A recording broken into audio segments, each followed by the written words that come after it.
Nou wil ek net iets vra. As ek 'n messteker en 'n daggaroker en 'n horeerder en noem my net wat jy wil, die slegte, tronkvoël, slegtes, rapist, slegstes van die slegstes is. En u lei my na Jafashua of die Here toe. En ek bekeer my waaragtig voor Jafashua, dis die Here. En ek laat my onderdompel doop in die naam van Jafashua tot vergifnis van my sonde. Is my sondes vergewe in totaliteit?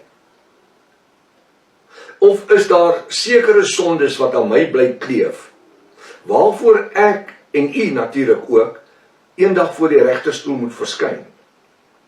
Nee prof, die feit dat ons bekeer het en laat onderdompel of gedoop het, sê dat ons rein is. Maar nou doen ons weer sonde. En dis daai los sondetjies, ek het enige pastoor hoor preek. Dis daai los sondetjies wat ons voor die regterstoel voor gaan staan en verantwoording doen, regtig. Maar as ons nie in 'n proses van heiligmaking nie, sê apostel Paulus nie, ons moet heiligmaking nastreef, waarsonder niemand die koninkryk van Jahwe sal sien nie. Sê die woord nie dat Jafashua het as die hoëpriester opgevaar in die hemel, nadat die Ou Testamentiese 613 wette weens die swakheid en die nutteloosheid daarvan tot niet gemaak was, Hebreërs 7 vers 18. Hy wat geen sonde geword het, sonde kom word, hy wat die hoëpriester was, het nie Jafashua, het nie eers nodig gehad om vir homself 'n offer te bring, soos Levi se hoëpriesters vir hulle eie sondes nie, want hy het nie sonde gehad het nie. Sê die Bybel nie, hy Jafashua het aan die regterhand van die Vader kan sit, waar hy vir ons intree. Hy doen wat? Hy tree vir ons in. As dit sou gebeur nadat ek wedergebore is en ek maak 'n stupid foutjie, wat doen Jafashua? Hy ruk nie my bruilofskleed van my af nie, hy tree by die Vader in vir my en vir jou onmiddellik. En dit gee ons natuurlik nie 'n vrypas om sonde te doen nie. Hy is ons middelaar, hy is ons hoëpriester. So, nou sê die woord, vers 37, want uit jou woord en uit my woord sal jy geregverdig word. Verstaan, wat beteken regverdig word? Dit beteken om gered te word. Want uit jou woord sal jy geregverdig, elkeen vir homself, die man vir homself, die vrou vir homself, sal jy geregverdig word. En uit jou woorde sal jy veroordeel word. Uit watter woorde? Sê my, wat woon in ons? Die Ruach HaKodesh, die Heilige Gees. Die woord sê ons, Jafashua sê, ek woon nie in tempels wat met hande gemaak is nie, maar julle liggame is die tempel van die Ruach HaKodesh. Hoekom maak ek so? Dis my sielsdimensie. Van daar van my slaap af tot bo op my kop.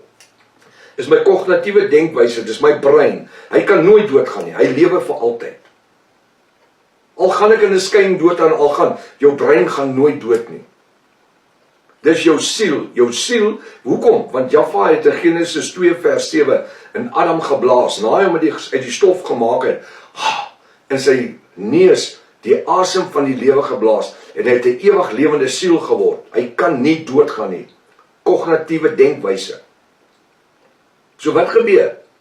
Want uit jou woord sal jy geregverdig word, die ongoddelike uit sy woord uit. En die Jafiste, of die bruid van Jafashua, waaruit word ons geregverdig? Hy sê nie veroordeel nie, hy sê geregverdig. In guns gestel. Kom ek verduidelik dit. Ek het tot bekering gekom, ek is onderdompel. Daai ou mens van sondes begrawe. Die woord sê, al was jou sondes soos skarlaken, dit sal wit word soos wol. Al was dit rooi soos purper, word soos sneeu. Hy sê, ek vat jou kleed van sonde en ek werp dit in die diepste van die see en ek dink nooit weer daaraan nie. Hy vergewe my onkondisioneel, onvoorwaardelik. Ek sê altyd vir die ouens, die enigste sonde wat nie vergewe kan word nie, is die sondes wat ek nie bely het nie. Verstaan ek dit? So ek is vergewe, daai ou mens, Hannes Redlinghuis is begrawe, ek is 'n nuwe skepsel, sê die woord. Die ou ding het verbygegaan, alles het nuut geword. Nou, In my proses van heiligmaking sou ek skeef trap of ek hou van die Engelse woord wat sê stumble, nie val nie. Net struikel is die Afrikaanse woord, net bietjie 'n wobble van, stumble. Onmiddellik is die Ruach daar om te sê, hey, wat maak jy nou? Die Ruach HaKodesh. Onmiddellik spreek die Ruach my aan, want wat doen die Ruach, die Heilige Gees? Wat sy werk? Hy oortuig aangaande sonde en ongeregtigheid.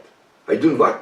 Hy oortuig aangaande sonde en ongeregtigheid. En al is jy, het jy tot bekering gekom, en al is jy geonderdompel in die naam van Yahshua, dan is ons is mens.